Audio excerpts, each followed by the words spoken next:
safety. We're really fortunate to have our Horizons committee that got together and they said, hey, look, we could really do some safety program. We would like to see something about personal safety, defensive tactics, something along those lines. And that led us to Nick Drossos. I didn't pronounce it right, did I, Nick? Close enough, Drossos. Nick Drossos. He's coming to us from Canada right now, but Nick is a seasoned person who understands personal safety. He's done a lot of interesting stuff from like bodyguard type things. And he's evolved his career into teaching people skills and techniques to go ahead and safeguard themselves in all sorts of situations, very common day things. We're not talking about bodyguard stuff. We're just talking about you and how you can better be prepared for just going through life, and more specifically, going through your life as a realtor. You guys do a lot of stuff. You interface with the public. And so Nick has done this for other realtor associations across the country. We're really glad to have him with us. So Nick, good morning and welcome to GPAR. Thank you so much for having me, Matthew, and thank you for everybody for coming in. I'm going to talk a couple of minutes very quickly about what I do. I've been teaching self-defense for close to 20 years, over 20 years. Everything from civilian to law enforcement, security.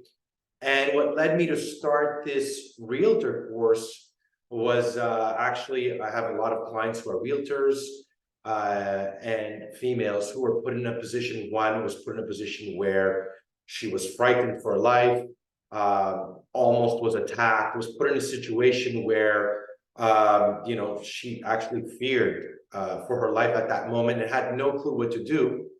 And that's when she told me, he's like, Nick, do you have something that you can teach me as a realtor? And then I realized, well, when we're looking at personal safety in your everyday life or as a realtor, there's a lot of factors that are the same, but some that are completely different in the sense that, you're a lot more vulnerable. You're going into a house alone. You have people that you've never met walking in an open house. You're going to meet new clients. You're going in and out of the house. You're sometimes have to walk through a dark parking lot. So you put all this stuff in context. There's concepts that are the same, but certain strategies and concepts that are different. And then what I did is I created a realtor safety course where I took a brand new someone who just became a realtor.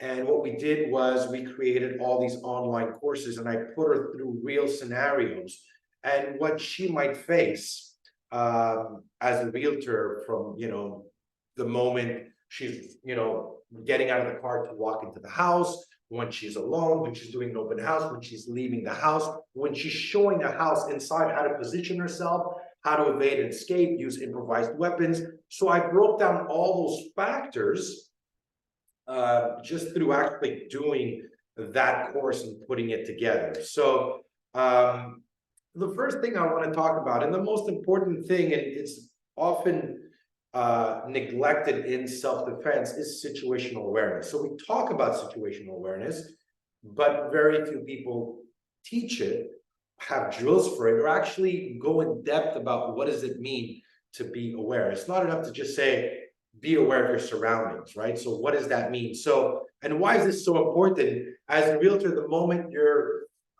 meeting a new client or you're parking your car and you're walking up to the house, well, your awareness should be on, right? So I've broken down situational awareness into two categories. The first one is when you're, let's say, you're getting out of your car and you're walking to a client's home, is your situational awareness is 15, 20 feet, basically turning on your radar. What do you see? What do you hear from a distance? And then you have body awareness is when you're faced with your attacker, right? When you're faced with somebody who's walking up to you and just talking to you, maybe he's not even threatening you, maybe he hasn't said anything, maybe he's asking you a question. What is your awareness? What are you looking at? What are the points of contact? So this is two things that I've broken it down, and that's so important because an attack, I've always said the attack doesn't happen the moment the person's grabbed you or pulled out a knife. The attack starts the moment you make visual or intuitive contact.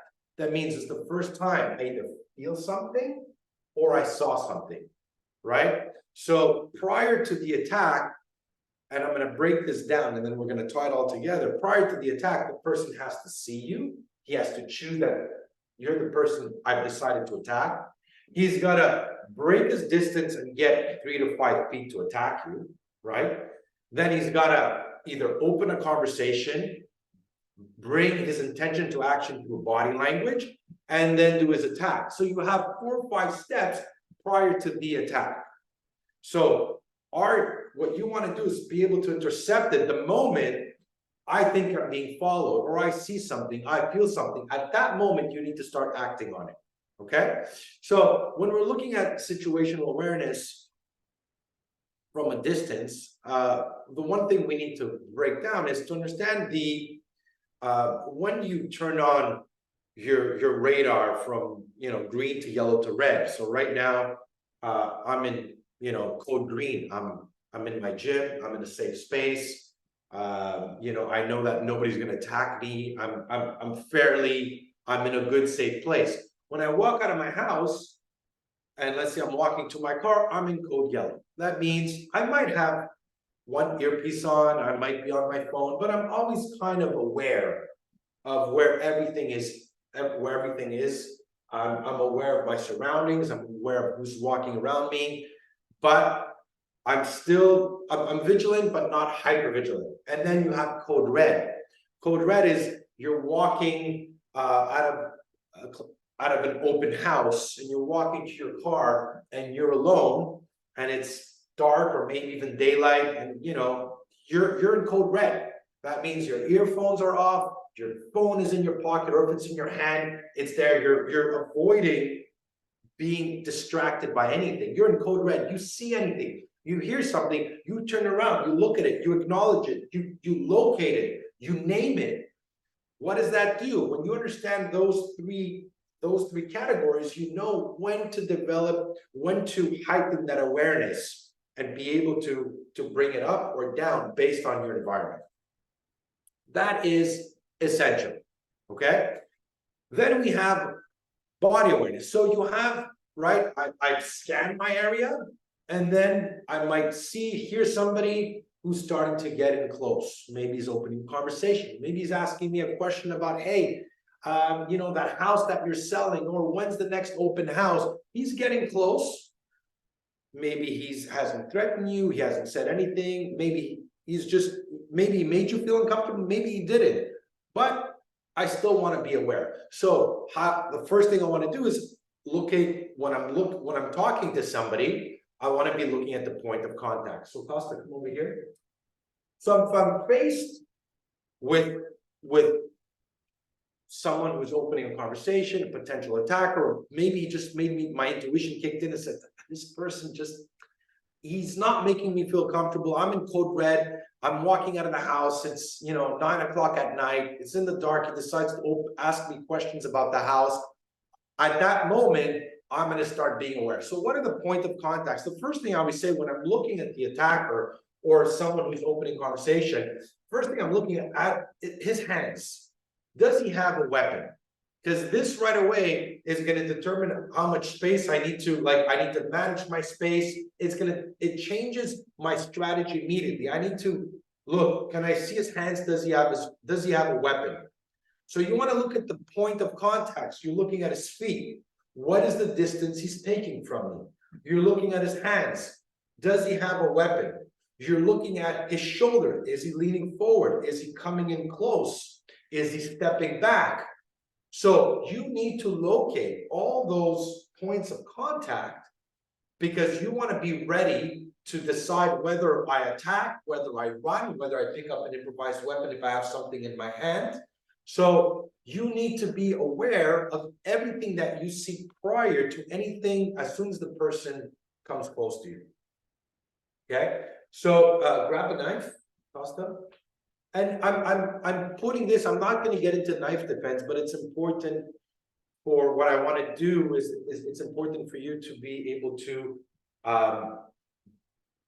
be aware that at any point the person might have a weapon. He might be holding something. So hold it behind you here like this, Costa. Show the camera. If I'm looking at somebody and he's talking to me like this, I could only assume he might have a weapon, right? So it's very important to always to look at the hands, right? So I'm looking at the point of contact. So what's the next most important thing? Is managing your space and distance, right? I'm never going to just stay here. I'm going to take a step back. What I want to do is create distance and always keep at least my arm's length distance away from his. If he wanted to attack me, he would have to be a lot more telegraphic if he's leading with the hand, because I create more distance. The idea is don't let him get close, right? So you want to manage that space and distance at all time. A very common question I get is, Nick, how do you know if the person is actually out? How do I know if he's going to attack me? How do we know if this is what he wants to do? Very simple rule. If, let's say I'm talking to him, so put the knife away, Costa. Let's say I'm talking to him, right? And I feel uncomfortable. And I take a step back as I'm talking, or I just took a little space to create some distance. And he starts like doing this, and I'm moving, and he's always getting here. And if I move back and he's still coming in, you have a fight in your hands. If I took a step back and he steps in, you have a fight in your hand. Then you have two options. I'm either going to have to go preemptive and strike, right? Or I'm either going to go preemptive and strike, or I'm going to run. But that depends on the distance. And that depends, am I in a bedroom? Am I in an elevator, a staircase? Am I in an open field? So much of it has to do with your environment. Where are you actually? Where is this happening? Because the idea that I'm just going to run is not always possible, especially in close quarter. When I was doing the course, my Realtor online course, and I took Cynthia in a bedroom, in a staircase, and we were doing scenarios, and she's in her heels. Running was not possible for her. I was like, try to run. It's like it was impossible, right? So there's so much. There's also that to take in context, the environment as a whole. Okay, so you have your situational awareness. You have managing your space and distance. Okay, and now managing your space and distance. When you're looking at it from outside a home, right, and you're looking at it from inside a home, then you have positioning your hands. So if I'm here and my hands are down, well, and he decides to attack me, if my hands are down, by the time they come up, he's going to hit me, strike me, grab my hair. So I always teach security, even law enforcement, security, but even civilians, I always teach them, bring your hands up. Keep your hands up. So I could be here talking this way. I could be here, here, here, or I'm just bringing up my hands as I'm talking to make sure that if he tries to grab or come around, my hands are already up. And if I decide to strike, I could palm, I could hit high, I could hit low, whatever it is. But I'm going to get into that a little bit later. But what I want you to learn is, once you manage your space and distance, is also bringing up your hands, right? So I'm using my hands to talk to him, but as well as I'm communicating with my hands, I'm studying his body language. And if he's moving around, I'm talking here. Now, if I saw this and I think that the person is trying to get close, trying to maybe go around my back, walk around like he's doing this, well, right there, I'm in code red. That means something's about to happen. I'm not going to wait for him to set up his strike prior. I'm going to have to attack him first, especially if I don't have the option to run. Again, it's all about survival, right? It's all about evading and escaping. But again, because it's one thing outside a home and it's one thing inside a home, you're in close quarter, right? So it's not always possible for you to be able to run, especially if you're in a room, okay? So I'm going to break it all down, and then we're going to put it all together with a little bit of role playing and scenarios, and teach you guys as well, how to use your space, right? Because in a home, you have all these improvised weapons as well that you can use. So you have your natural stance, which I call, which is an offensive defensive stance, which could be this, could be this, could be here, could be here, could be here. You could be, you could be holding a pen, right? Which we're going to see later how to use a tactical weapon or a pen. But my hands are always up. From there, what's important to understand are the angles of attack. And the angles of attack, I also noticed it when we were doing the course in the home. It's basically, how do you show a home? How do you position yourself when you're showing a client a house, right? And again, what we did with Cynthia is that we got to take this like with logic and common sense. If it's a 60-year-old or older couple, and I'm not going to be as, my awareness might not be as high as maybe somebody who walked in, and it was a client that told me this, where the client came in basically to meet her, to talk to her, and started flirting with her, asking her number. He wasn't interested in the house, and she told me, I went straight into like code red, and I was very nervous. I was very afraid. The way she was positioning herself was different than the other client who came to see the house. So when you're looking at the angles of attack, you're looking at it from the angles of how somebody might attack me, but as well as how do I position myself when I'm talking to a client or showing a house, okay? So I'm going to break down the angles of attack. So when you're looking at the angles of attack, you have the middle, right? So the middle is whether I'm going to grab you by the throat, punch you in the face, grab you with one hand. That's the angle of attack is middle.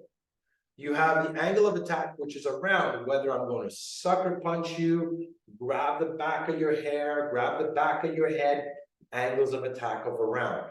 If I'm going to grab low, one leg, two leg, tackle you, line of attack is on the bottom. By keeping your hands up here, I'm eliminating all those angles because I'm covering my center line. If he goes grab me, if he goes around, my hands are up. And if he goes down, my hands are always up here. And if I feel threatened at some point, which is the Krav Maga stance, the passive stance is here, right? When I'm here, this is when I'm going to bring up my hands. And I'm going to start I'm going to use a verbal warning, like stay right there. I'm going to ask you to leave right now, leave. This is where I bring up my whole defensive stance.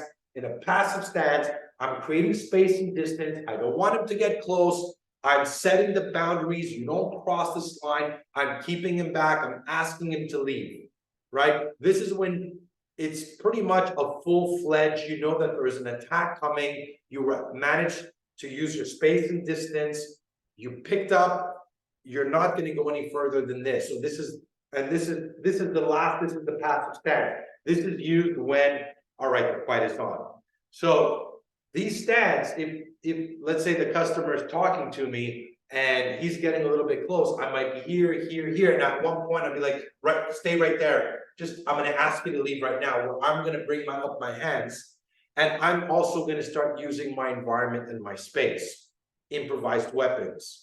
I'm going to talk a little bit about that later. So those are your angles of attack. So bringing up your hands, right, and creating that space and distance.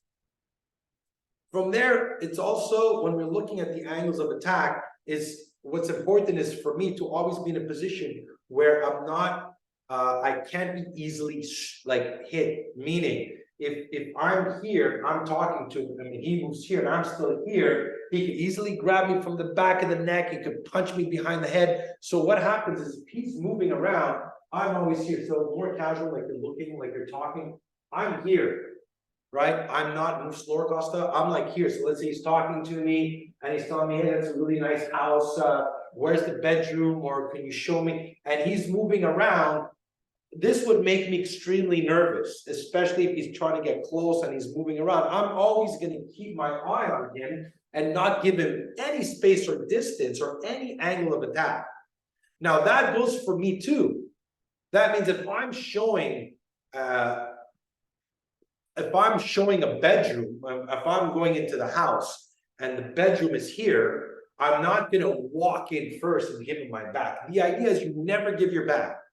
Again, we're looking at using your common sense. Who am I showing the house to? But I'm always facing it, that if I'm showing him the bedroom and I'm going to create that spacing distance, I'm like, oh, the room is right there. I'm going to stay by the frame of the door where I'm somewhat protected, where I'm not going to give my back. I'm not going to corner myself. I'm not going to put myself in a position where I'm going to be cornered, where I do not have that time to escape or to run. So managing your spacing distance and those angles is very important. And we did it when, again, I'm always going back to the reference to the online course, which I'm going to give access to all of you to watch it, because we're maneuvering around each room, staircases. And when we did a scenario and we put on the helmet and she was attacked, Luigi, the attacker, his goal was to try to corner her. That means as he was talking to her, he was trying to bait her into the kitchen, then into the staircase. Oh no, you go up first. And he was trying to establish chest to back. And what Cynthia did is always keeping her eye on him, always managing the angles of space, and always letting him move first before, and always keeping her eye on him prior to movement, where she's never allowing herself to be in a vulnerable position. So, any questions so far about this part?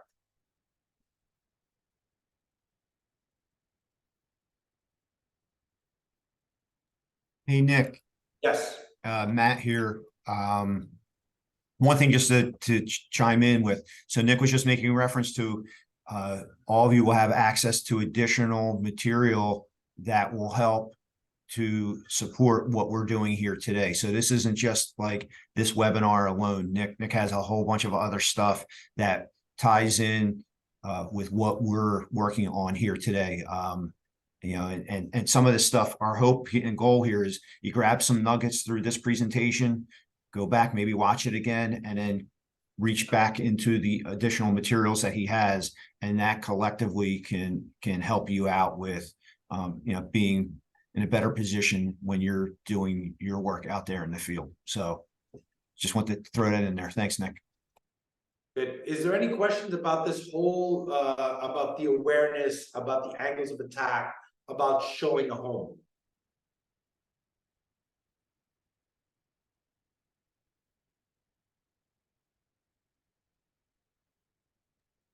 Quiet crowd. Because we're going to break it into steps. So if anybody has questions about this before I move forward, let me know. Let me know now.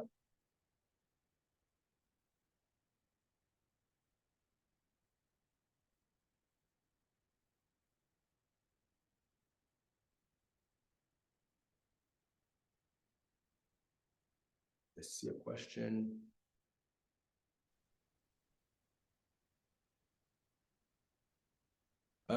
Explained. Are you able to carry mace? What if someone runs at you? Okay, are you able to carry mace? I'm gonna look at that after, because I have mace, I have tactical pens, I have tactical flashlight, certain tactical weapons that I actually think that could be of value, especially as a realtor, but it's also things that you need to learn how to use, which I'm going to cover a little bit later.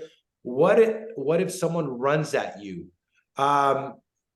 So if somebody's just running at me, again, we're looking at how much space and how much distance do I have? And your biggest factor is always your environment. If I'm outside and somebody's, running at me, and I could run, I'm going to run. But if I'm in a home and I see the person running, and I might as well talk about it now, is what's an advantage and a disadvantage that you have being in a home is that many times you're cornered, many times you're put in positions where you can't escape. However, there's improvised weapons everywhere. Now, I've broken improvised weapons into 3 categories. First, you have projectile. What does that mean? I'm in a home. I know there's a fight, he's chasing me, or I'm in the house. I'm gonna start throwing everything I have. Whatever I can find, and we did it in the videos, candles, whatever, frames, lamps, whatever I have, projectiles, anything I can throw in his face, in his way to disrupt him from coming close. So I'm gonna start throwing stuff, right? Again, I'm throwing stuff with the intention to evade and escape. Second is you have static improvised weapons, which is what? I can move around a couch. I can move around a table as I'm talking to him. I could move around maybe a bar or any type of improvised weapon that I can't pick up or move. I could use it as a barrier between me and my attacker. It's the same thing outside. If the client was following me and he starts talking to me, I'm going to use the car as a static improvised weapon to move around to create distance between me and him. Okay, where I'm not allowing the person, so I might just be talking to him, moving around the car, or I might, you know, if I'm in a home, I might use the couch, that as he's getting close, I'm moving around the couch and I'm talking to him and I'm keeping my distance, but I'm using that obstacle between me and him to create more distance, right? So I'm using that. Then you have dynamic. So what's dynamic? Give me the chair, Costa, please. Dynamic is anything I could pick up, right? And I mean, if I had a chair, I'll use the chair, right? If he had a weapon, grab a knife. Let's say he had a weapon, right? I would use the chair as a here to just do this, keep him back, do whatever I can. Again, anything I could pick up in my hands to whip, to use as a dynamic improvised weapon, to whip, to use, to shield, with the intention, all this. And I'm only looking at knife because it is a common weapon, and to me, in close quarter, it's a lot more dangerous even than a knife, than a gun. And the objective of this webinar and what I teach in self-defense is always, well, how do you evade and escape? How do you get out? Right? So your objective when you're using a dynamic improvised weapon, when you're moving around, it's always to evade and escape, which I'm going to talk a little bit about this later as well. You should know when you walk in a home, the first thing like that I did is you should know all your exits of this home inside out. You should make sure that all the exits are clear everywhere, that you understand and you know where every room leads, where every window leads. There's nothing obstructing the exits of each door. You should make sure that each door opens and closes, that if they need a key, you either have the key, that if you needed to escape at any point, you have a basic knowledge of all the ins and outs and rooms and windows of every room in this house. This is very important. And this is something you should do in the beginning. So you go into the house and this is the house you're going to be selling, you look at it, but take 10 minutes and study and know the home, right? Know where every exit is, where every exit leads. Make sure they're all clear. Where's their lights, where there's no lights, where are you most vulnerable? Oh, is it the basement? Is it the back room? This would maybe take you 10 minutes when you just assess the whole space. And this is really important because, again, when you're looking, you don't want to start trying to figure this out under a high stress situation when there's maybe a possible attack about to happen. You're like, uh-oh, where's the exit? Damn, the door's locked, or there's no key, or there's full of stuff outside and I can't go up. Those few seconds can cost you your life. So you want to be able to assess all that. The same thing, I was saying this to the agent. I said, when I walked into her house, I said, you got a whole set of knives right there in your kitchen. Take those knives, whatever you see that can be used against you, any type of weapon, knife, anything that you think someone would be able to pick up in that moment and use against you. Hide, take away the knife, take away the sharp objects, take away anything that an attacker could walk in unarmed and be like, okay, I'll go in the kitchen. There's a whole bunch of knives there. Boom, he picks one up and there you go. You just, guy came in unarmed and he picked up a weapon that he got in that house. So this is really important when you study the inside of the house. And it only takes a few minutes. We got a little bit more questions. I'm 70 and can I be taught to see my cane to protect myself? Great question. For sure. I mean, I actually have a cane. It could be used as an improvised. I could be used as an improvised weapon. I don't have. I think it's in the garage. I'm gonna look at that a little bit later in terms of how you could use a stick or a cane. The way you can do it would be basically picking it up here and using like an attack motion this way, right? So that's definitely possible. But again, you don't want to get to that point, especially you know, if you're older and you don't have all that mobility.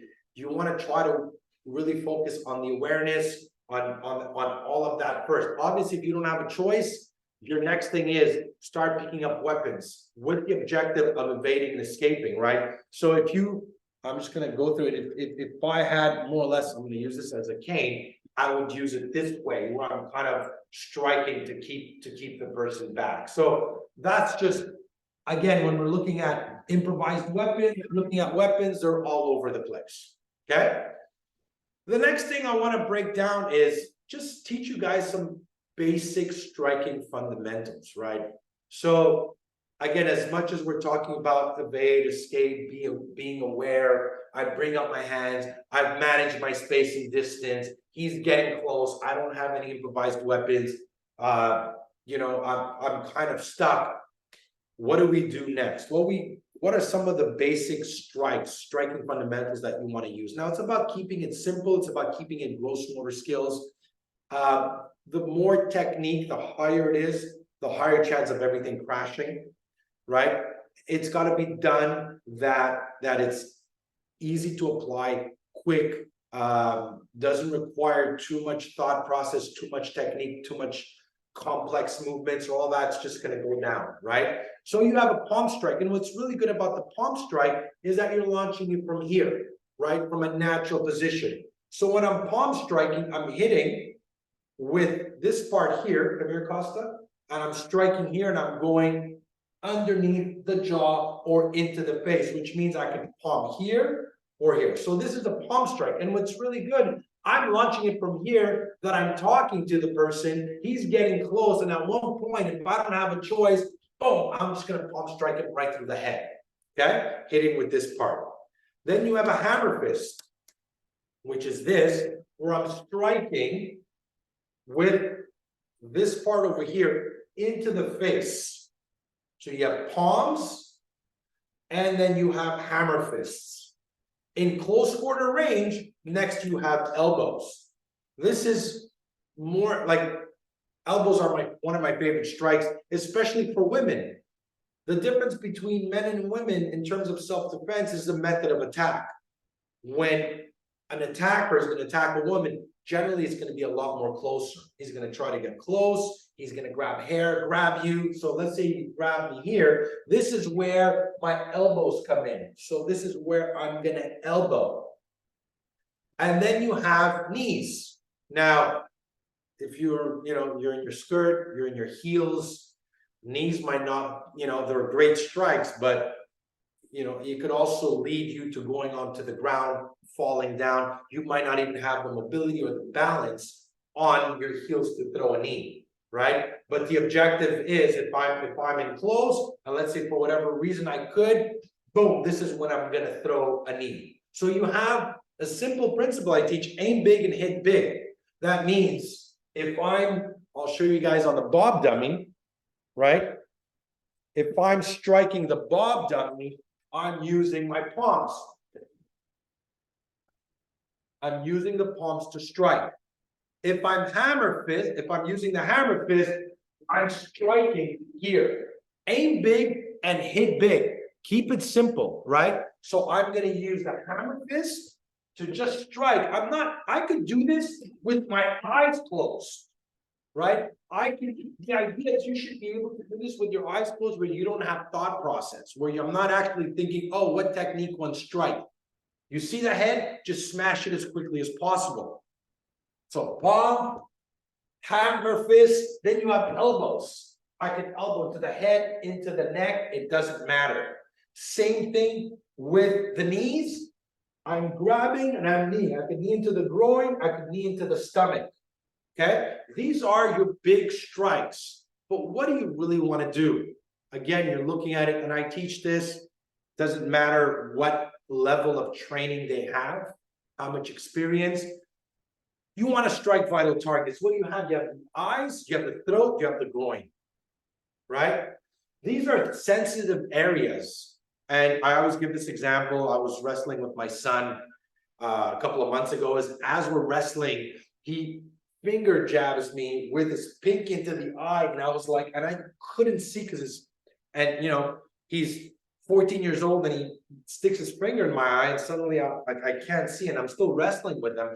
So striking the eyes are very sensitive. That means no matter how big you are, if I attack the eyes, especially as a female, if I have my nails, you want to use that where you're attacking the eyes. So I can strike. When I'm striking the eyes, I'll go all 5 fingers into the eyes this way.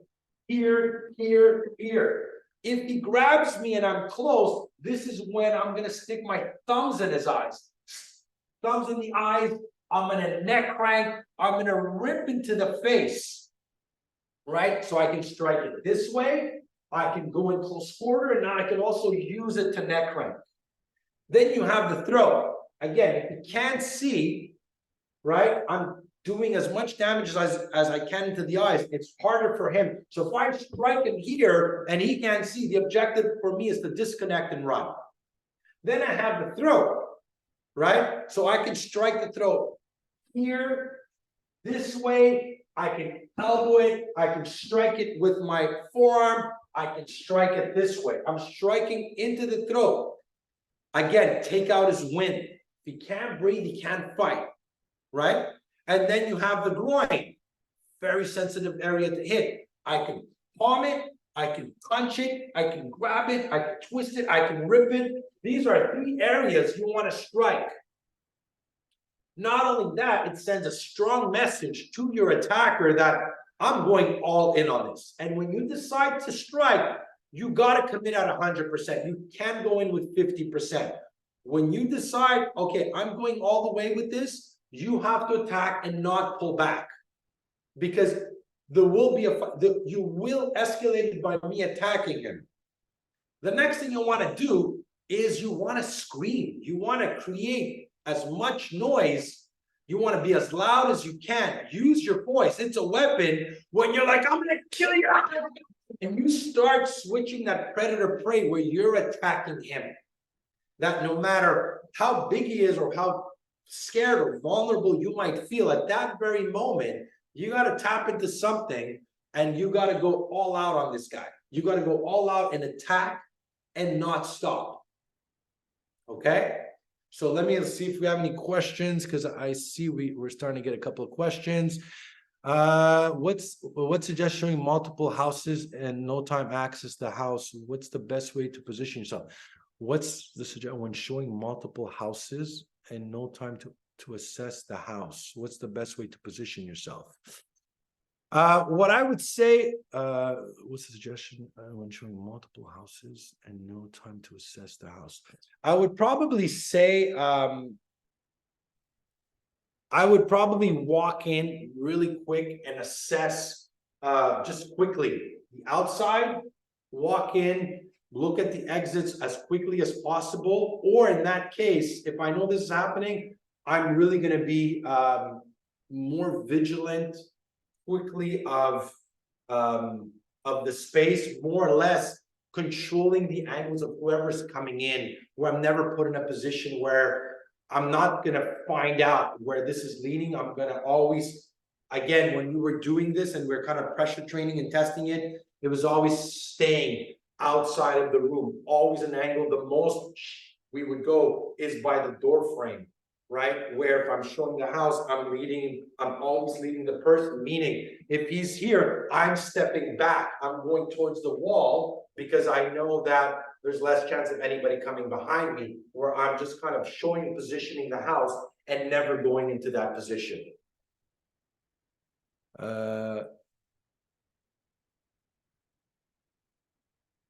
When it comes to firearms, I'm licensed to carry. Would using registered my firearms get me in trouble? I mean, that's a really tough one. Here in Canada, the gun laws are very strict. I know that the gun laws a little bit in the US. Again, what's really tough about this is general law is the amount of force you use must parallel the amount of danger that you're in. Also, from training law enforcement, when you're looking at close quarter, getting to your gun is not always possible. You also, I mean, I prefer teaching you how to use whatever you can pick up in that moment. Again, if you carry your firearm, it makes you feel safe, and you feel like, I mean, you carry it. It's hard for me to say that because there's so many gray zones in it. But I prefer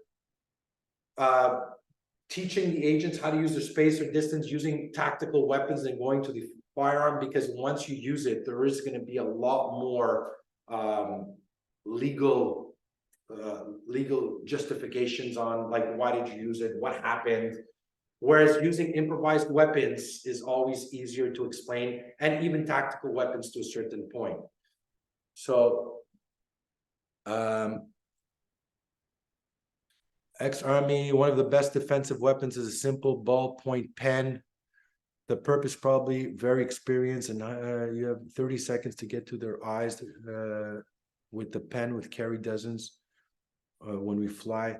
So a tactical pen, can you get me the tactical pen? I'll talk a little bit about this right now, because here's the thing. So this is a tactical pen, but even if you were carrying a regular pen, as a realtor, it's normal. You're carrying a pen, you're taking notes. You could always have it in your hand, right? So even if you're showing a house, you could be holding the pen as you're talking with it, but the objective, like, you'll always have it in your hand. Now, if you're going to use a tactical pen or regular pen, again, this one here is actually sharp, and actually, if you use it to stab, you could actually do a lot of damage with it for sure. A pen will do the same amount of damage, but easier to justify a pen than a tactical pen, right? If you use the tactical pen, the first thing is you need to have it already in your hands. The attacker's getting in close, and I'm pulling it out. It's like you basically that element of surprise is gone, right? So if you're going to use a tactical pen, the first thing is you need to have it out. The second thing is, the way you're going to use it is you bring your hand here, thumb here, and you're using this part. You're using the thumb here to control the pen as you attack. If you do this and you attack, you can lose the grip, so I'm using my thumb. A great way to use it is if I'm here and I think that something's going to happen, I could pull it out and use it this way as I'm talking, where it's concealed, where I can strike.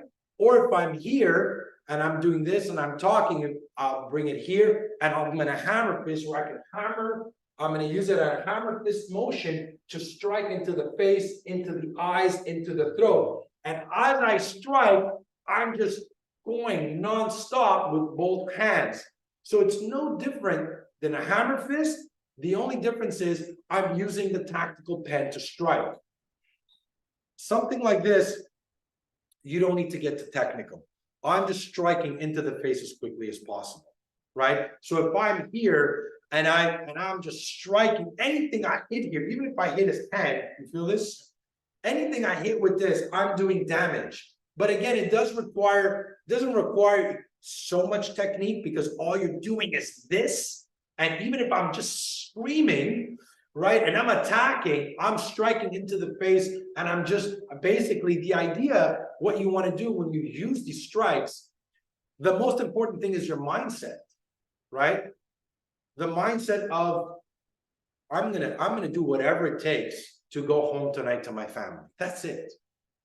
Right? Having that mindset that I'm going to survive, I'm not going to die, I'm going to fight all the way through. And this is why I tell people that when you decide to commit and you decide to fight and you decide to defend yourself, you got to go all the way through. And it's not even, I always say the best defense is a strong offense. If you want to finish, if you want to finish the attack, you need to attack. You need to attack him. You need him to go defensive. There's only so much I can defend and block. And the best way to counter that is by attacking. Okay, so we have the tactical pen. Since we're here, we might as well look at tactical pen. We'll look at the pepper spray as well.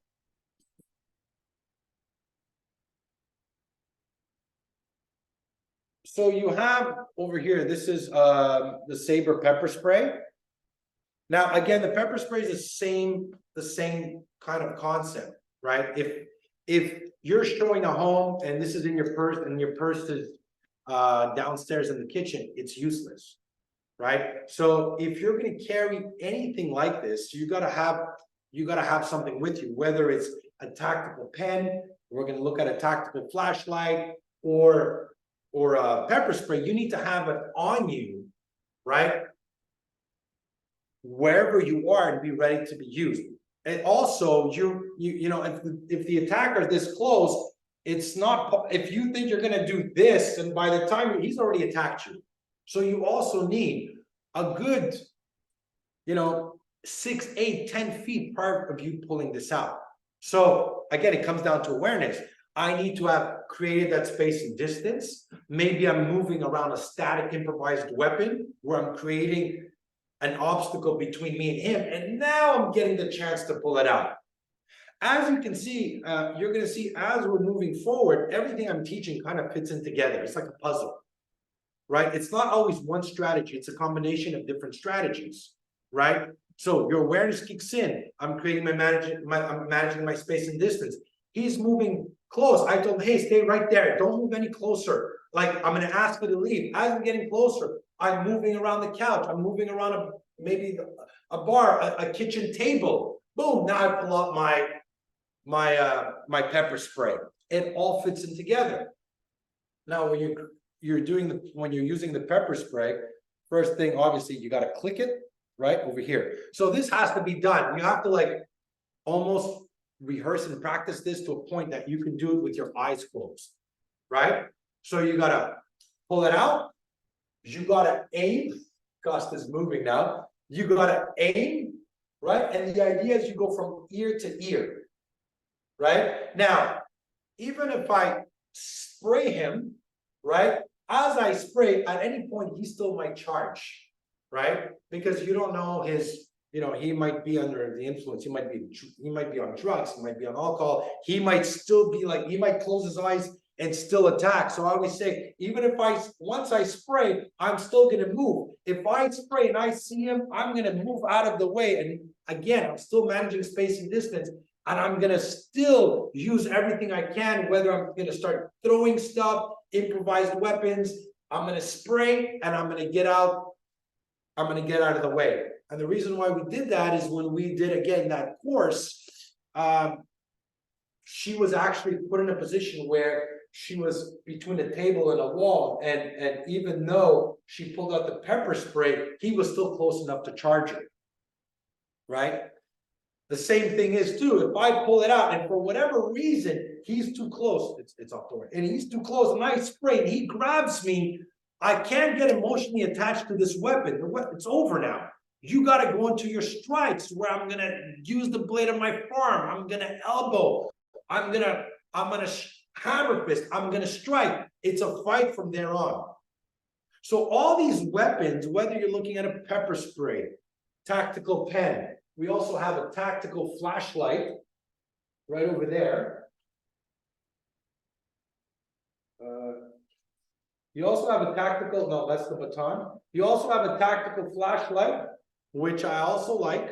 One of the reasons why, if at any point, you know, you're showing a home, or boom, the lights go out, you have something that you can actually see in the dark. If you're walking to your car at night through a parking lot, dark area, you don't know the area, hold it in your hands, boom, you can see where you're moving, where you're, you know, as you're walking to the car. At the same time, a tactical flashlight is also a great tactical weapon you could use, where Costa, come over here, where if I'm doing this, I'm going to get that reaction where I'm flashing him into the eyes, but as well, I can still use it the same way as a tactical pen to strike.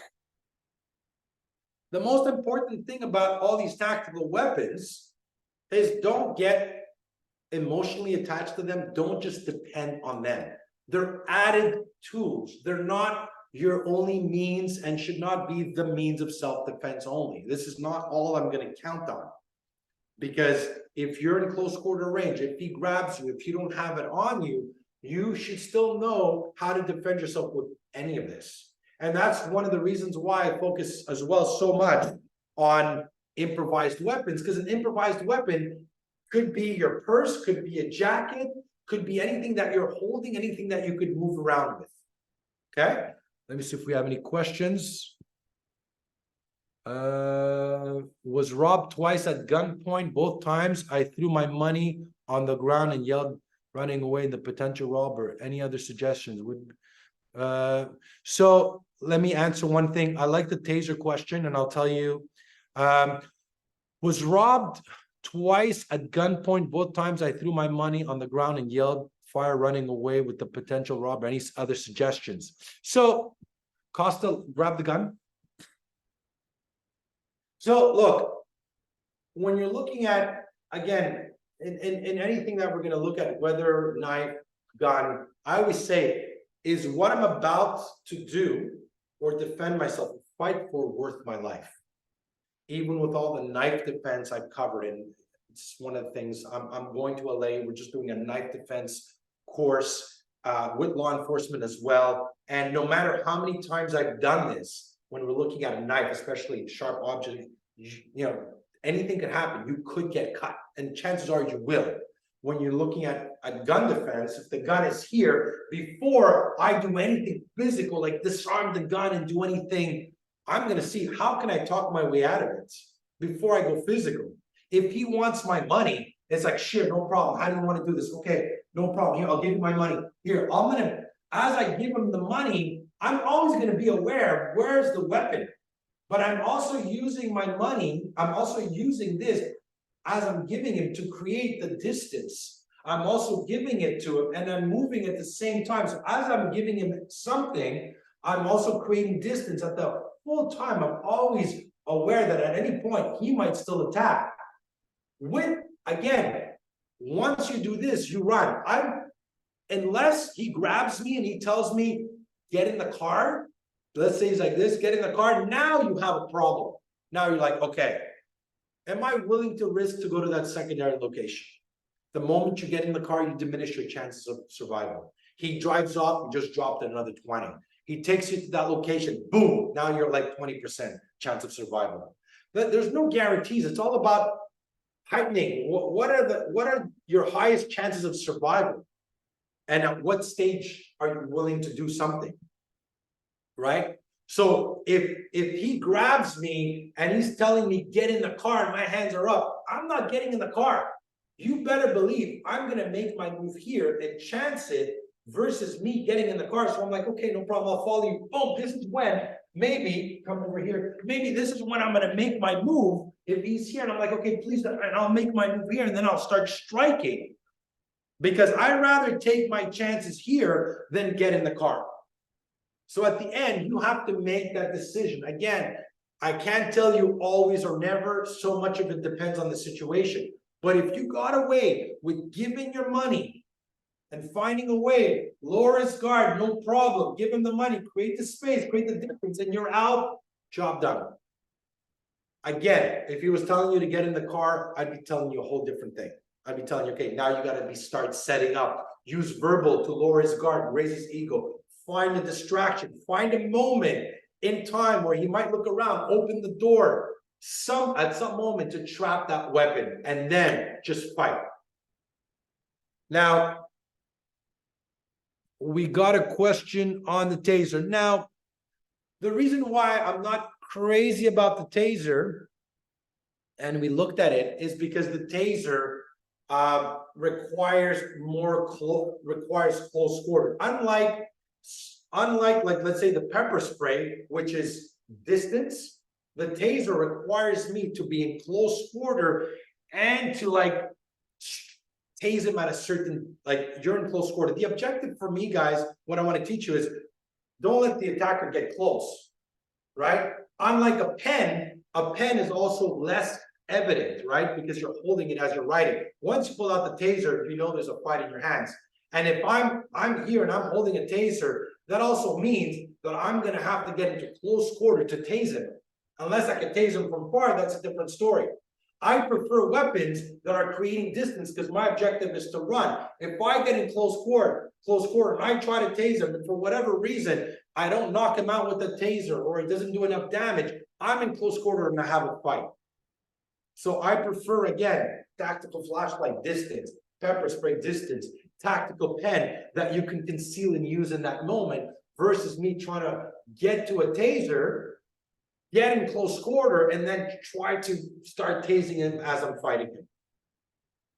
So I don't know if that answered your question.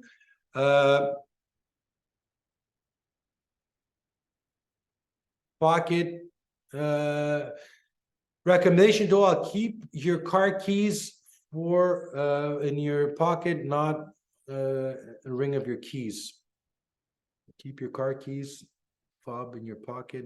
Yeah, I mean, so I'll talk about using your keys as an improvised weapon. The first thing is, if you're going to use your keys, do not use it. Do you have your keys on you, Costa? If you're going to use the keys, don't use it like through your knuckles. Again, every weapon you use is an extension of your hand, right? If you can't throw a proper strike, more or less, meaning if you're going to use your keys, don't do this type of stuff. You'll probably hurt your hand more than anything else. And you also need to be able to like throw a proper strike, right? I prefer use it more as a hammer fist, where I'll do this and I'll lock, same thing, and boom, I'll use this part over here to strike, right? In a hammer fist motion. Now, if he's got keys like this, I can also use it this way, right, to strike here. And if he gets close and he's here, this is when I'm just gonna hammer with the keys or just go into the face. I can rip into the face and I can strike. So if I'm gonna use them, again, if you don't have anything else as you're walking out, again, don't use your escape, you know, keep your keys separate, keep like, let's say your car keys separate than your car. So if ever you do use them, if ever you do strike with them, right, you also need them to be able to escape, right? So I prefer doing it this way here. As the same thing, if you can get me a Kubotan and a Costa.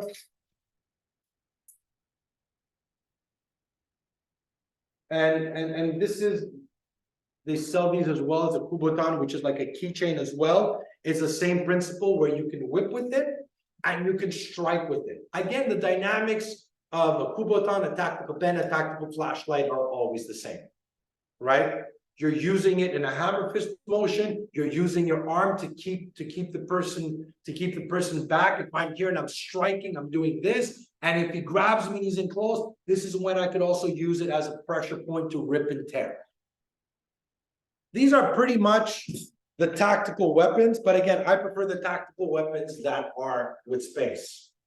But again, when I go back to the improvised weapon, you want to be able to use your environment and your space, and they're always around. The moment you walk out of your house, or you're walking, you know, the car, park bench, you know, in the house, there's always something lying around.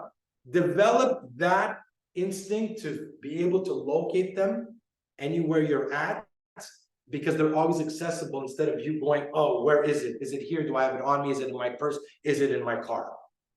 Okay. Any other questions before we move on?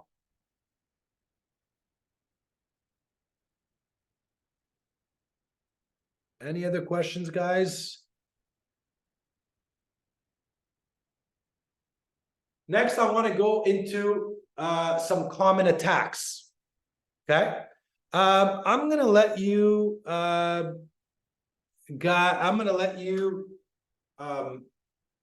ask me, is there any common attacks you would like me to cover?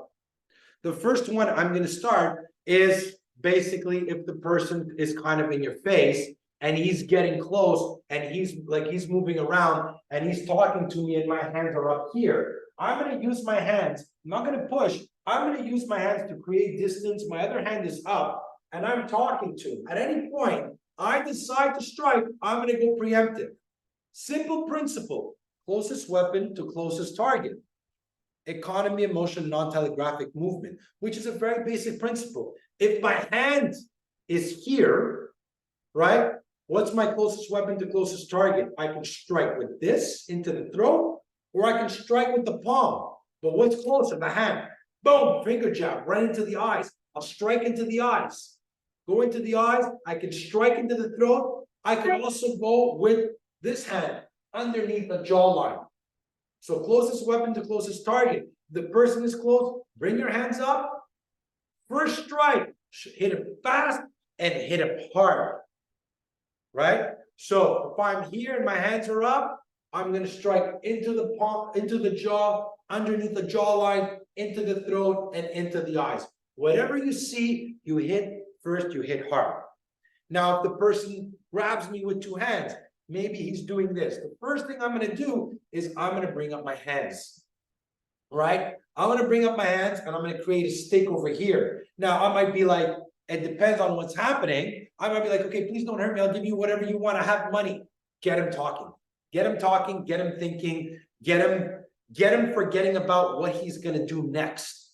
Disrupt his thought process. Start talking. If I'm here, I'm like, okay, no problem. No. And from there, what do we have closest weapon? If we're looking at both hands are here.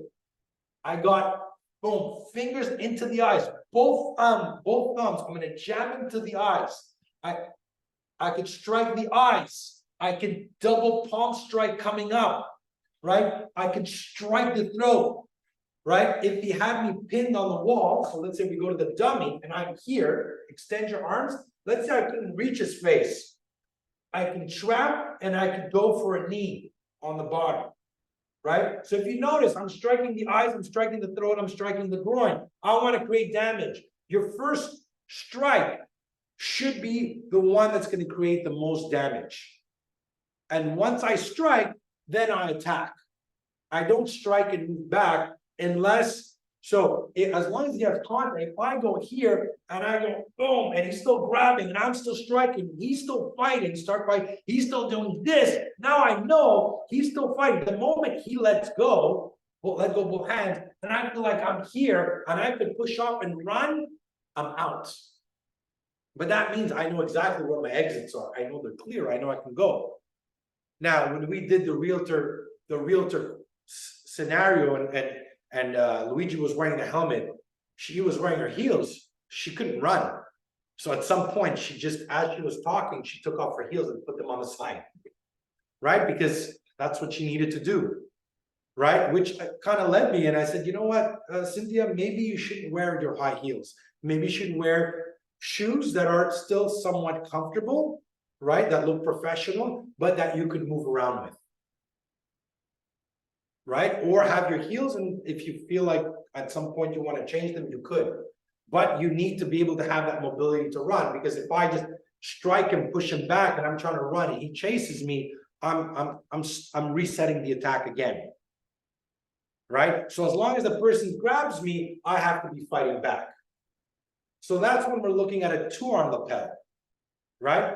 If he grabs me with one hand, my hand's going to come up here. Now, I create this because I want to create a stick where I can feel this arm. If I'm doing this, if you wanted to punch me, look at how easy it is to punch me, either here or here. By doing this, go do this, I can feel it. By me keeping up my hand here, I'm doing this. And what am I doing? I'm using verbal. Okay, please don't hurt me. Okay, okay, what do you want? Get him talking. From there, what do? Same principle. Closest weapon to closest target. Boom, I'm going to strike. I use my palm. It doesn't matter whether you're a 120-pound woman or a 300-pound guy. It's the same thing that I teach. It's always the same principles, right? I'm going to palm strike. Once I palm strike, I attack. I'm striking in close quarter beats, and I'm going into the eyes, I'm going into the throat. The idea is I'm that momentum, and I'm stacking my strikes one after another. I'm not giving him a second to gain any type of momentum or build himself up to be able to reverse that. So once I attack, if I'm here and I go, I get you, I'm gonna grab his hair, I'm gonna rip it apart, I'm gonna eye gouge, I'm gonna palm strike, I'm gonna elbow, I'm gonna slam his head wherever I could. And as soon as I get a disconnection between his both hands, boom, I'm out as quickly as I can. Let me see if I can see we got a couple of questions. I could use my heels as a weapon, right? Well, you could. I mean, you would. I mean, I've seen it kind of done in other self-defense videos. It looks kind of cool, you know, like picking up your heels. But I mean, if you would have to use it, you know, like here and kind of like strike with it. I mean, it is possible to a certain extent that it could be used. I don't know how realistic it is to be able to take off your heels and use it. I mean, if you feel that, you know, I mean, I've seen it in videos. I've never really taught it, but I'm assuming it would be the same concept as you using it and striking with it. Can you talk a bit about tips how not to panic when you get into panic mode? That's when you training. So that's an interesting question, how to avoid panic. The best way to avoid panic is to have a solution, and the best way to do that is with what you guys are doing here right now and through training, right? When you don't know what you need to do, that's when panic is going to set in. So whether you just watch this video and you're creating a kind of blueprint of what you could do, or whether you start taking any type of self-defense class or watch videos online, at least you're creating, at least you're getting some knowledge on what I can do, right? Again, the other thing is, again, in that very moment, try to stay in the present moment. Get out of your head, right? Don't think what could happen, what if he attacks me, what if he has a weapon? Stay in the present moment, breathe, be aware of what's actually happening in this space and not in your head. And at that moment, just trust in the training that you've seen, that you've done, and develop that mindset that at the end, I'm going to do whatever it takes to survive. I'm going to do whatever it takes at the end to get, at the end of this day, I will be back at home with my family, right? That's the objective of what I'm trying to teach you guys, is not to win a fight. You want to win a fight? I tell people, go do MMA, which I love MMA and I've done it. That's, you know, you're sitting there and you're learning how to fight. I'm teaching you guys how to strike fast, how to strike hard and get out, right? I don't want you to sit there. The longer the fight lasts, quote unquote, with you engaging with your attacker, the higher chances of you losing, of him gaining momentum. That's why I'm all about go preemptive. Hit him first, hit him hard, don't stop. As soon as there's a contact that is broken, your objective is to get out. You could also go from striking, right, creating distance, using projectile improvised weapons, using dynamic, moving around and getting to an exit. Everything that you're learning could be fit from one to another. You're transitioning all the time, one tactic from another. And what you're learning in terms of like the safety in as a realtor is the same concepts more or less applied outside. The only difference is the circumstances that changes. Where are you at? Who are they? Like the context of it. Do we have any other questions for some common attacks?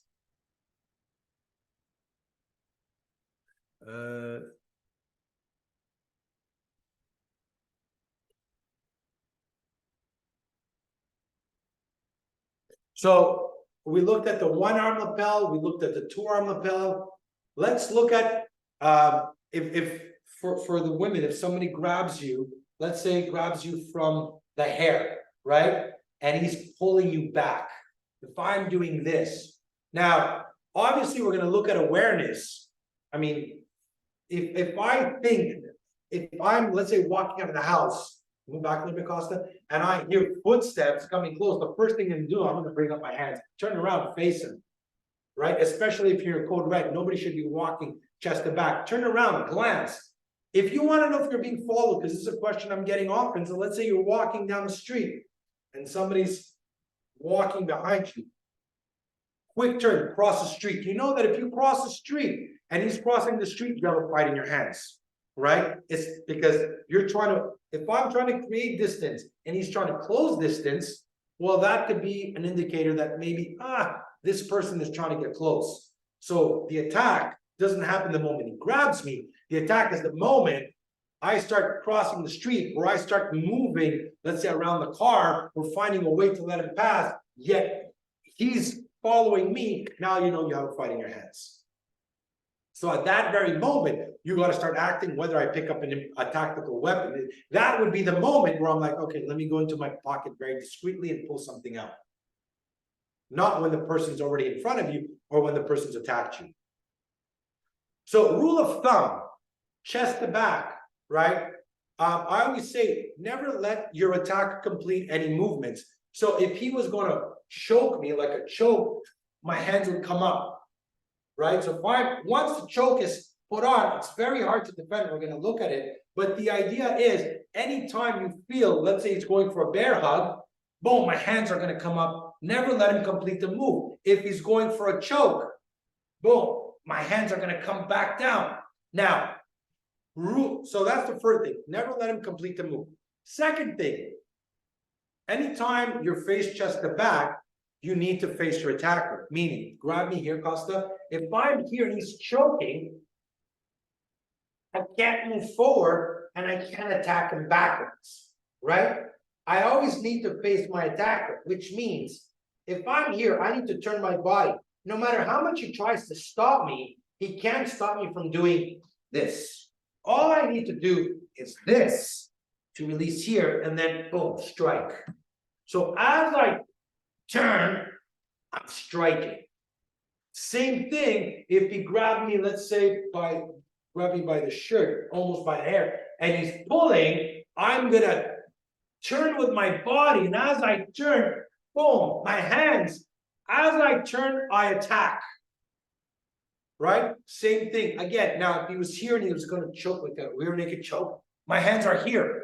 The idea is, boom, drop the weight. Don't let him complete it. From there, I need to attack. Now, if I was here, what do I have closest weapon, closest target? Can I headbutt? Kind of. I could strike his, boom, I'm going to start striking his groin. I can headbutt. A bite. But now I also know that I need to establish chest to back, which means I can't escape this way. I need to, boom, turn. Once I turn, then I go into my strikes. So anytime, especially for the ladies, your chest to back, the objective is to attack and turn. Turn and attack always at the same time.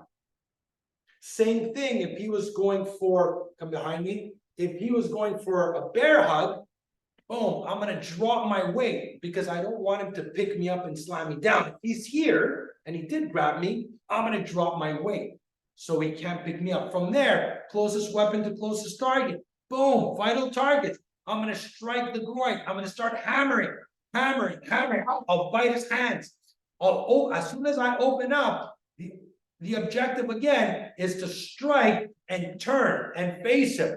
Because if I just do this, what is he going to do? He's going to grab me. Now I'm resetting the fight.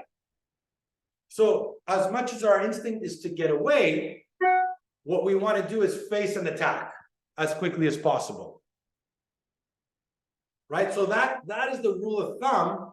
Grab a belt, Costa. It's inside the box. So that's the rule of thumb anytime you're chest to back. Right? Same thing if the person grabs you, and I'm going to show something. If he grabs and he tries to choke, and if he's here and he does this, now choke for real, Costa. It takes that many seconds. Costa. Now, if I'm here and I do this, I need to release this. Now, both his hands are here. Boom, boom, I strike. And I attack the person. Right? So, rule of thumb is always that. Turn around, face your attacker. Now, I'm going to look at something else from the front. If the person's choking me with both hands, here, again, closest weapon to closest target. Where are my hands? Where's his eyes? Boom, straight here. Right? I can strike here. I can strike the throat. I can grab and I can knee. Right? So all this here, again, you could eliminate it by bringing up your hands. The objective is don't let him get close. Always keep that spacing distance. Do we have any questions, guys? The best defense weapon is a simple. Okay, yeah. So these are some of the common attacks. So what you want to do again, closest weapon to closest target. Aim big and hit big. Strike the vital targets. Manage your space and distance. Don't let the person get close. Control your angles of attack. The objective is to make it as hard as possible for him to be able to attack you, to be able to get in close, and for you to always be able to be aware of where is he? Why is he moving? Why is he trying to get around me? Again, I'm going reference back to the course that we did, the online course, and when I took Cynthia through all these different scenarios, before she did the course, she was like giving her back, turning around. Luigi was basically moving around her and, you know, trying to bait her into certain positions where he could attack her. Your objective is to always keep your eye and be aware of where everything is positioned, of managing not only your attacker, your angles of attack, and the entire space and distance. Now, we're going to look at if let's say the attacker tries to take you to the ground.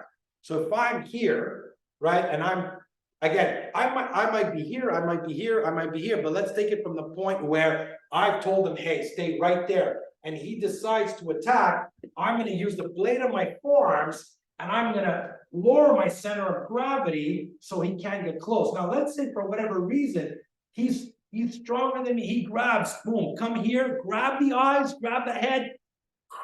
You neck, that means I'm like glue on him. I stick to him and I neck crank with my whole body. The idea again is I want to disrupt, I want to break his momentum. I'm not going to wait to hit the ground before I start fighting. If he does take me to the ground, right? If he's taking me to the ground, now, if I'm going to the ground, I want to make sure I'm taking him with me. I don't want to hit the ground and he's standing and I'm on the ground. This is where he could stomp me, he could hit me with something. So I'm going to show you, if you hit the ground, I'm going to move it over here. So if you hit the ground, this is the position you want to take, right?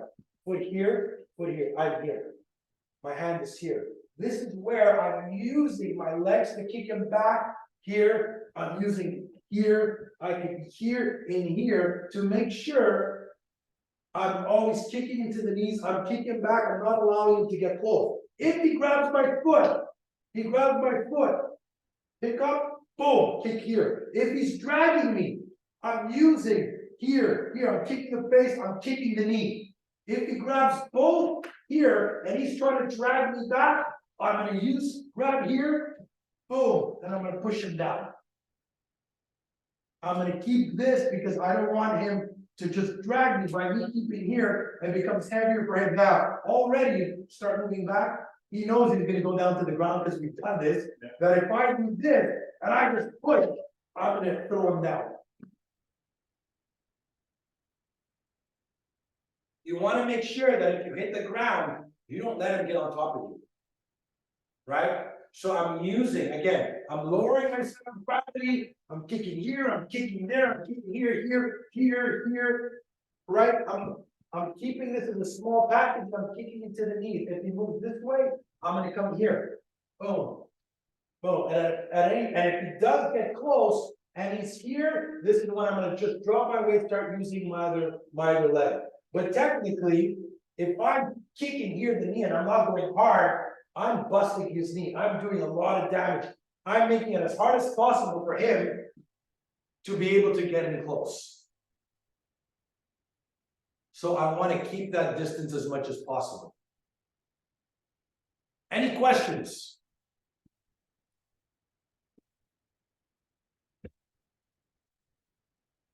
Do we have any questions? No.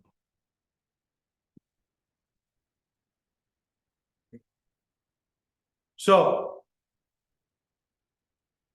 we're looking at, again, all those common attacks. We're looking now, if the person, I want to go back to something. If he picks me up, let's say grabs me like a takedown, and I'm going down to the ground, so I'm falling down. What I'm going to do is I'm going to grab him. As I go down to the ground, I'm going to go down to the ground with him. I don't want him standing and me on the ground. Very important. Again, if I hit it, I establish that position. Okay? Now, we're going to go back on the ground because I wanted to talk about this. If I'm on the ground and he's on top of me, here, so mount me. First thing you want to do, right? So let's say we're looking at it where, let's say maybe he has my hand this way and he's here. What do I want to do? The first thing I want to do is I want to buck. I want to use my hips. I want to bring my feet back here and I want to buck here where I could use my hips to throw it off. So, I'm going to use this to show buck and roll. So as I buck, I roll. As I come on top, the objective is to start striking. I'm going to use the ground as well, where I can slam his head down, I can elbow, I can hammer fist. The same principles apply standing up and going down.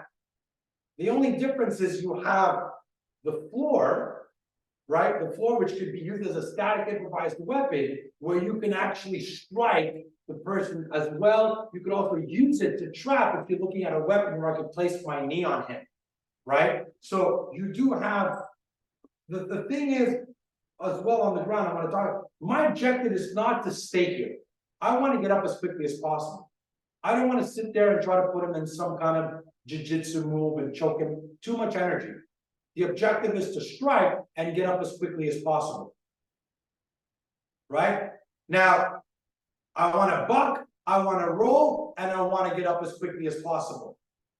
So, as well, if I'm here, so let's say go between my legs, going underneath. If he's here and I'm here, well, what do I want to do? Right? The first thing I want to do is, let's say he starts punching, he's doing this. I want to bring up my hands. I want to use this over here to create, again, some space and distance where I can use my leg to kick off here and make sure he does it. So if he's trying to get close, if he's trying to get close, I'm doing this. Boom, I'm starting to strike. Boom, I'm going to start striking here, right? And I'm keeping contact, but I'm using my legs because the objective for me is to get up as quickly as possible. Now, if I find the opportunity, I'm still palm, hammer fist, elbow. I'm also using my legs to kick him back. And the objective, again, is to get up as quickly as possible and get out. Again, you have your environment.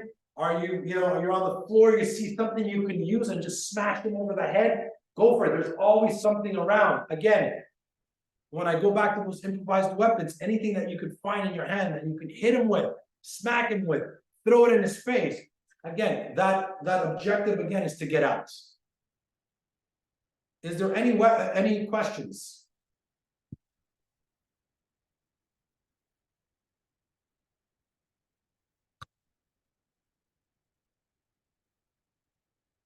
No.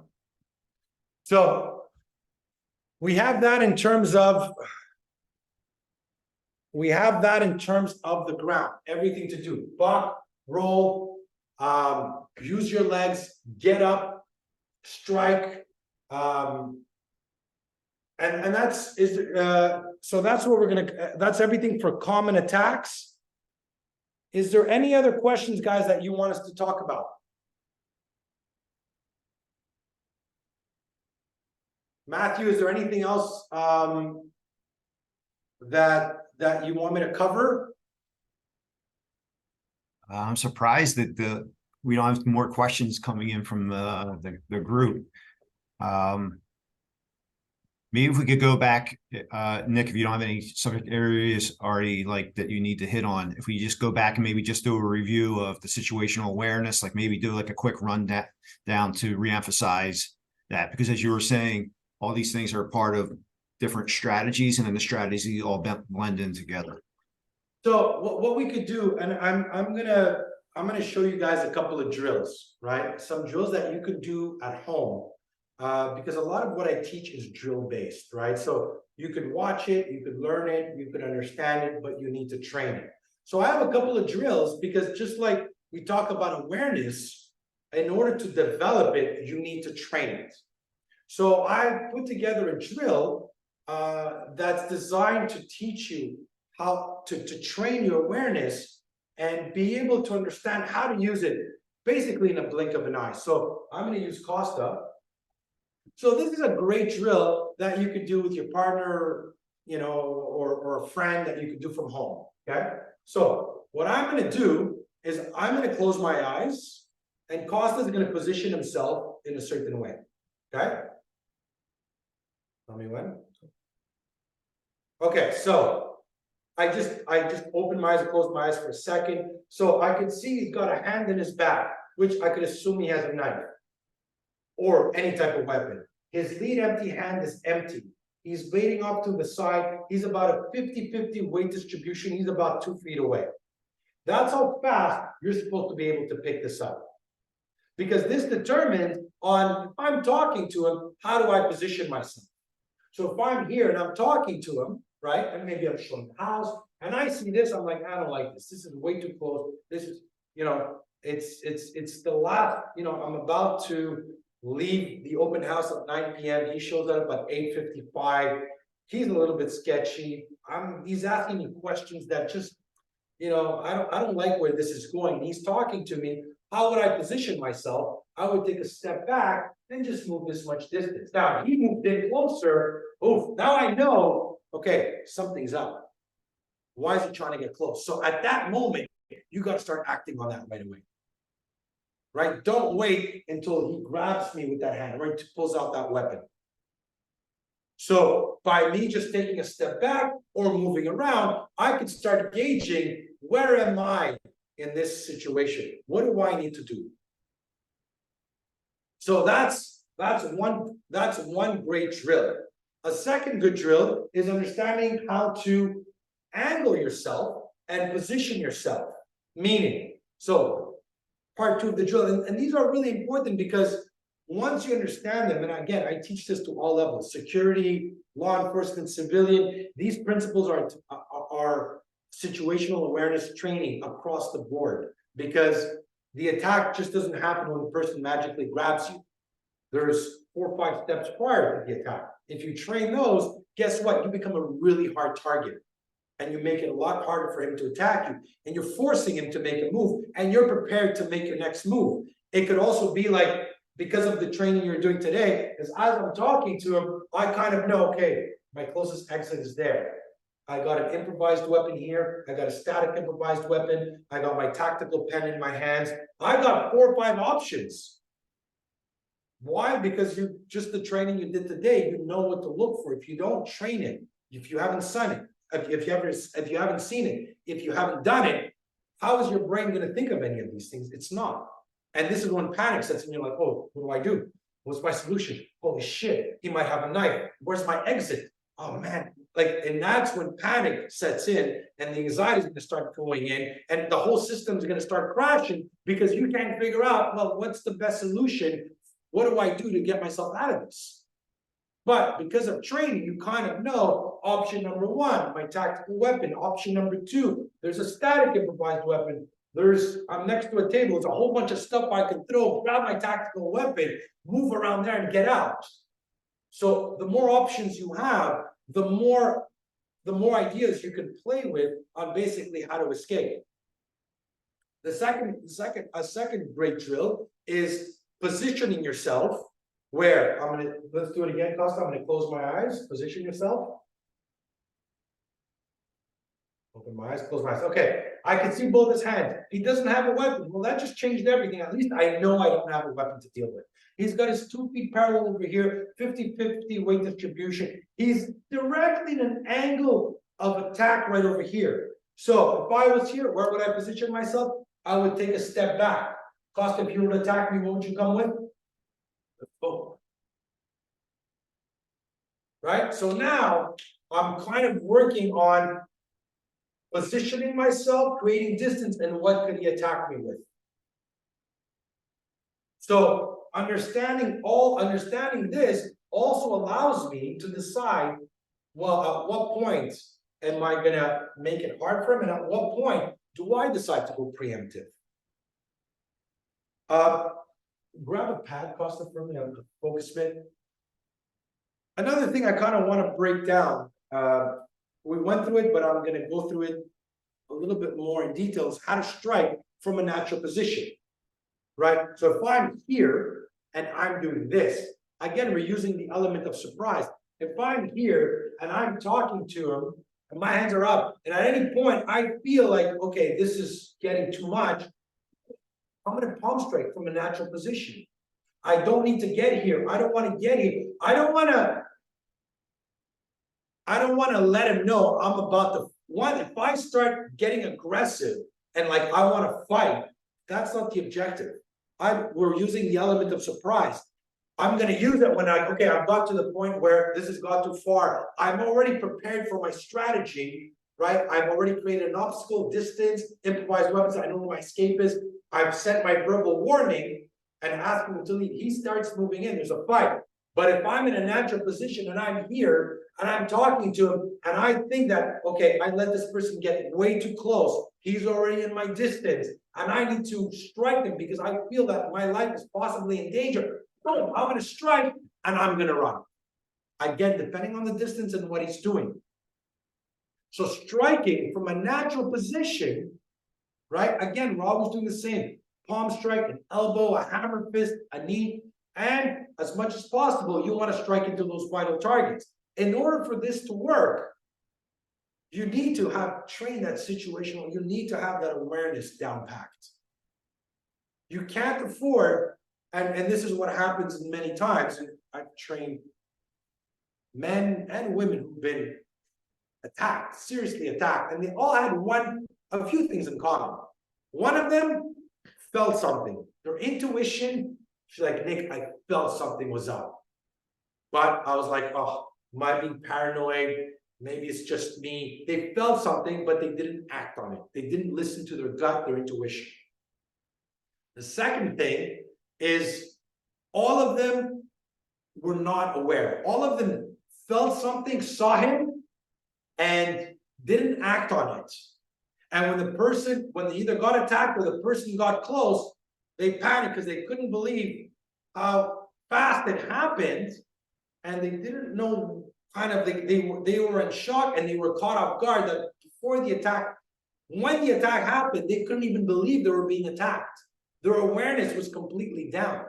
Your attacker, the difference between your attacker is going to choose you. He's going to choose you based on your body language. Am I walking out of the house like this scared, or am I walking with my head up high, my awareness, my head's moving, I'm scanning my area? That's sending a signal to your attacker that, I don't know, I'm not going to go after this one.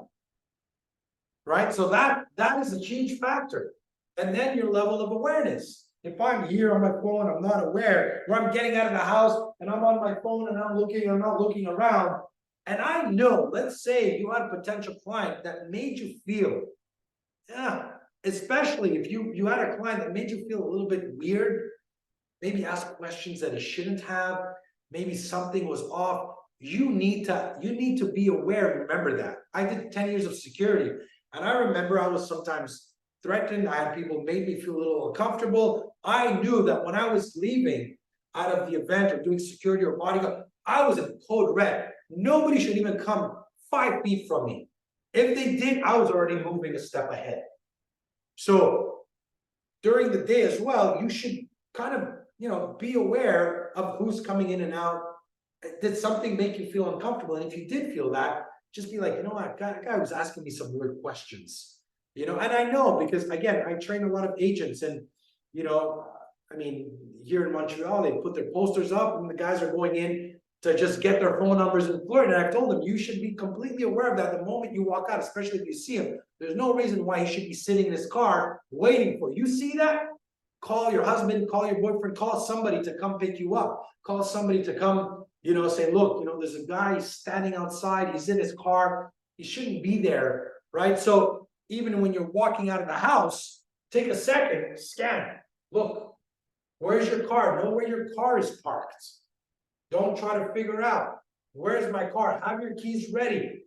Go wherever you're going straight with purpose and be aware of your surroundings. Don't try to figure things out. If you see anything, if you saw maybe a client, like I said, that was in the house, outside, in his car parked, that should be a sign that, what do I do? Go back in the car, I could go back in the house, I could call somebody. If I decide to go to my car, I'm gonna be in code red. That means this is when your improvised weapon is out, your tactical flashlight, it's in your hands already. It's not in your purse, you won't have time. And again, all this comes to awareness, because part of the awareness is preparation. Preparation to be always one step ahead of your attacker. It's about being proactive. This is very important. This is one of the things, again, I teach across the board. No matter what age, gender, profession I'm teaching, it's always the same thing. So that situational awareness is the most important part, right? And again, when you're visiting a home for the first time, and I got this question, I want to talk about it. Take a few minutes, look inside, know where all the exits are, open everything up, open the lights, make sure all the lights are open so people know that like you have somebody's inside. Be aware of, have a strategy inside the house, right? Maybe tell your husband, boyfriend, friend where you're going to be. Have a GPS somehow located where somebody could locate and know where you are at all time. And I have an agent that did this, and she would have her husband come with her sometimes and sit outside the car because she was feeling a little bit, worried about a situation that happened. So, I mean, there's different things that you could do prior and during and after that you could just stay more safe. Do we have any more questions? Yeah, we got a question. My son was attacked by 5 young thugs coming from home from work. What can you do with multiple attackers? John, great question. And it's sad this is happening. My son actually was telling me how a bunch of kids got together and beat up another kid with a hammer at a school. So when you're faced with multiple attackers, again, let's look at it from the awareness perspective, right? As soon as I see 2 or 3, more than 2 attackers, your awareness level should even go up more high. That means there's more strategy involved when you're faced with multiple attackers. And the idea is when you're faced with multiple attackers, we're gonna move the dummy, keep the dummy there, and we're gonna use the multiple attackers. Costa, come over here. So if I'm faced with multiple attackers, the idea is if I'm here, my hands are gonna come up. As much as possible, I want to try to keep one in front of the other. Rule number 1 is never stay in a static position.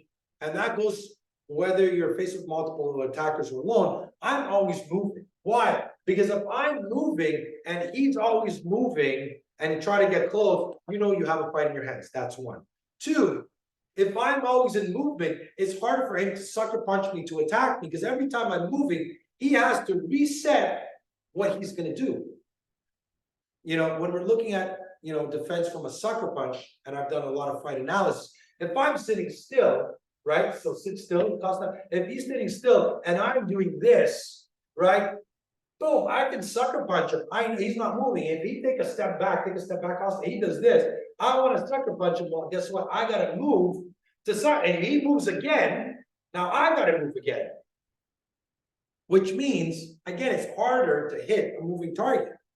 So by movement, whether you're alone against multiple attackers, it becomes harder for you to get sucker punched or to be able to get whatever. Every time I move, he moves, he's got to reset his fight. But I'm doing it out of strategy because I want to position him and I want to go preemptive and strike at some point. When you're looking at multiple attackers, the objective again is evade and escape. I don't want to sit there and kickbox my way out of two attackers. What I want to do is, again, bring up my hands and I want to start moving. I want to keep a shield. I want to keep one in front of the other as much as possible. That means if Costa was moving here, I'm here. Let's say he was the attacker in the back, right? Wherever he's moving, I'm keeping my eye on the second person. I'm bringing my hands up, but I'm talking to him, but I'm actually looking at him. Because he's the one, most of the time, who's going to end up doing the sucker punch. He's the one who might be holding the weapon, but a lot of people go into tunnel vision and they forget about the second attacker. So you want to make sure that you're looking at everything, but as I'm looking at him, I'm using my awareness, but I'm looking at the second person. Where's his hands? Is he moving off? Is he angling? Is he trying to come around and strike me or attack me from the back? So I'm using him as a pivot and as a shield from the second person. At some point against multiple attackers, you have to go preemptive. I need to strike first. I need to strike first and I need to strike hard. As much as possible, I want to turn this 2-on-1 on a 1-on-1. How do I do that? I take out the first guy as fast and as hard as I can. So if I'm here and I'm doing this and he's talking, I'm talking to Costa, but I'm actually looking at this guy because he's the one who might try to come around. At any point, I decide you gotta hit with everything you have. Again, against multiple attackers, you gotta hit him as fast and as hard as you can. One, you want to send a signal to this attacker that, hey, you're not gonna, you want to set panic and doubt into him. The second thing is when I strike him, I want to use him as a shield. And if I strike, I'm here. I'm going to use him as a shield that if he's moving around, I'm keeping him as my pivot from him getting in close. Once I attack him and he's done, then I'm dealing with the second person. So the idea is I want to turn this 2-on-1, a 1 against 1. Now, if I get the chance where I went boom, and I strike, and I'm able to disconnect and throw him into him or create distance, I'm running. But that depends. Am I in an elevator, a staircase, a bedroom, a living room? Now, a lot of people talk about self-defense, but one thing that I've done more than anything is pressure training and pressure tests. And when we're looking at, let's say knife defense, is one of the things I covered the most. People tell me just run. We pressure tested, try to run 10, 15 feet from here, from the gym to the door. Every time I got to the door, I got hit. I got stabbed. I got slashed. So the idea that I'm just going to run is not always possible. In order for you to run, you need an open space. Something as simple as, if somebody's going to tell you, well, you're in a home, he has a knife, just run. Just try running under high stress, where you got to take the key, put it in the door, unlock the door. Suddenly it's going to look like this, especially if somebody's attacking you. Which leads me again, if you're going to, have all the exits, that's why you want to have all the exits clear, know how every door locks, have the key already there if you need to get out as quickly as possible, that you have a way to get out and exit quickly. It's not the time to figure out, oh no, the key's jammed, it's not working. Even if you have the key under high stress, chances are he's going to get to you. And this is why that environment comes into play so much. So when you're faced with those multiple attackers, again, once I strike one and I take one out, I'm gonna, again, I wanna turn that 2-on-1 into a 1-on-1 and get out as quickly as possible. I don't wanna sit there and turn it into a fight. Again, everything I'm trying to teach you through this webinar is all about survival. My objective is for you, at the end of the day, to get back home safely. And even if you had to fight, at least you survived. And that's where your mindset comes in. Right? People always tell me, yeah, chances are he's going to be bigger, he's going to be stronger, he might be armed. But what is your life worth? How much are you willing to fight for it? And you need to train that mindset. The best way to do it is through training, through doing scenarios, role playing, even watching videos, at least creating blueprints of what you can and cannot do. What basically pressure training, pressure testing, buying a bob dummy, working on your strikes, building your confidence that way, learning some basic self-defense skills. And again, the principles could be applied across the board in many situations. Only the context changes, whether you're doing it as whether you're showing a home or you're walking down the street. It's the principles are applied as the same. Any questions, guys? We have 10 minutes. Any questions? All of my inventory are vacant homes. I suggest the agents open the front door, and that's it. There's no need to walk through a vacant home without buyers. Stand in the doorway, 911 dial door. For sure, there's no need to. Absolutely. I mean, if you're absolutely right, if the home is vacant, right, they could just walk in and see. If you decide, again, a lot of this comes into, again, using your common sense and your logic, in the sense that, what does your intuition make you feel about this person? What is the context of this person? Is it the last person coming into the home 5 minutes before he called you, he had an appointment with you, asked like really weird questions, he comes in, like, you have to take all of that together and factor. But at the end, what's really, really important, always listen to your intuition. If you feel something, listen to it. Don't just tell yourself, oh, am I being paranoid?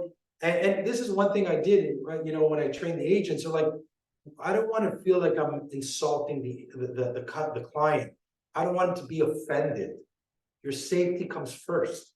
If you're feeling that, then maybe there's something there. I'm not saying, ask him to leave right away. All I'm saying is, boom, go from code yellow to code red. That means I'm just a little bit more vigilant. I'm more aware.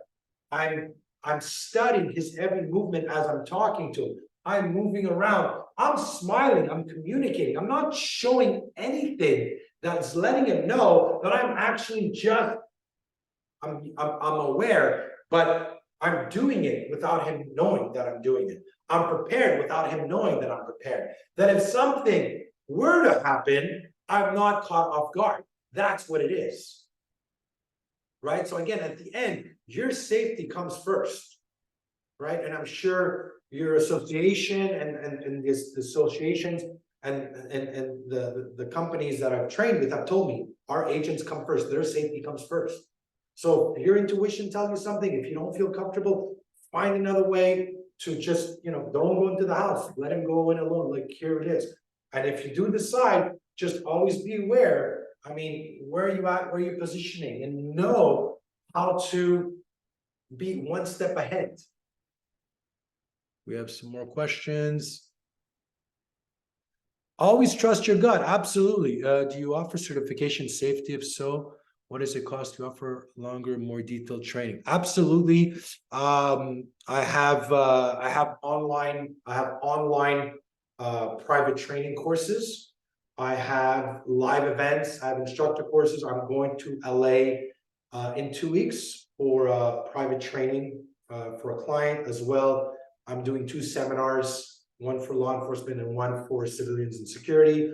I'm going to Ohio. So I do have many programs ranging from, again, online or live events or seminars. So you could just reach out to me on my website, or we'll have Matthew share it. Also, I have the Realtor course, guys. It's 12 videos plus extra content. It's all free, available to all of you. Go back and watch some of the videos. It's everything we've done here with more scenarios. I've also done a fight analysis where an agent was attacked outside the home, and we actually did a fight analysis where I broke it down. And also what I did with Cynthia, which is interesting, I took her through the course, and at the end we did a full scenario. What did you learn through doing this course? So all that is available to you guys. Matthew's gonna give you access to that. And I also have a discount, 50% off on all my online digital courses. I'll give you guys a promo code. I'll have Matthew share that as well with you guys if you're interested. We also have a private community. And for any of you who did this course, you can also follow me on Instagram, and you could write to me personally. I'm there for all my students, people who've done my seminars, my webinars, people who've bought my courses or attended anything I've done. You can send me an email if you have any questions, anything you want to know. Maybe there's something you didn't want to ask online because it happens sometimes, or maybe you're put in a situation you don't want to talk about it. You can send me an email, and I'll be more than happy to answer your questions or do a review of anything you guys need. Matthew, is there anything else that you would like me to cover, to talk about? Is there anything else that you'd like me to go more in depth about? I think, Nick, I think you hit on a lot of different stuff, and I think you got people to think about a lot of different things. And like you said, it's no different than our members practicing their work, right? It's constantly, it's repetition, it's thinking, it's creating mindfulness. And it's not just watching this video, it's a progression. And you have to think about these things before you're actually in those things. So I think we're super grateful for this opportunity you provided to our members. As Nick was saying, we are going to follow up with an email to everybody. It's going to have the discount code. We'll also go ahead and have the link to the other Realtor programming that Nick has already created. He's been very generous with that content, going beyond just what is going on here today with the live presentation. So this has been a really great opportunity for us. Thanks, Nick, for contributing to our Realtor Safety Month programming. Any last thoughts from you, Nick? You know what? My last thoughts would be, really go into the course, look at the videos, start by watching them, understanding them, learning them, start applying some of the stuff that I just talked about. It doesn't take a lot of time. It's just, start using, next time you walk into a home, be like, okay, let me look at the exits. Where are they? Let me unlock them. Are they clear? Are they obstructed? What do I have in the house? How could let me take out anything that could be used as a weapon. Let me learn and know the environment. What could I use as an improvised weapon? Take a second. I'm in the kitchen. I can throw this. I can throw this. I can use this. I can move around this. You can start doing things, applying some of the strategies and some of the defensive tactics I taught you right away without needing to actually go into training. These little things actually are a big game changer when it comes to survival. So you can do that. Then you can take a step further and find a self-defense class either in your area, or you could do it online, and just learn some of the basic survival strategies, again, that will keep you safe at work and at home as well. Because I think one thing that I always tell clients that I train is that your safety is up to you. It's, the police officer, the security guard, is not going to be there next to you, right? So it is your responsibility. It's your life. Learn how to defend it, learn how to protect it, train, develop that mindset to fight for your life and to protect it. And it's, and to be committed to that, and to, again, always listen to your gut, always listen to your intuition. Don't try to shut that off. If you're like, am I being paranoid? no, you feel something, act on it. Take a second. Why am I feeling like this right now? Say it to yourself and start using that as your reference to start deciding what you're going to do next. So I hope you guys enjoyed this webinar. Again, like I said, if you have any questions, any comments, don't hesitate. They could write to me directly. We have a little community as well of realtors in the platform, and you guys can chat, ask more questions, and I'm always there for all the students and for everybody who participated in this webinar. All right, Nick, thank you so much. Thank you, GPAR members. Again, remember, agreement of sale tomorrow morning. And then we have our Tracy, the safety lady, visiting us next Thursday. So with that, everybody have a great day, and we hope to see you soon. Thank you guys. Stay safe.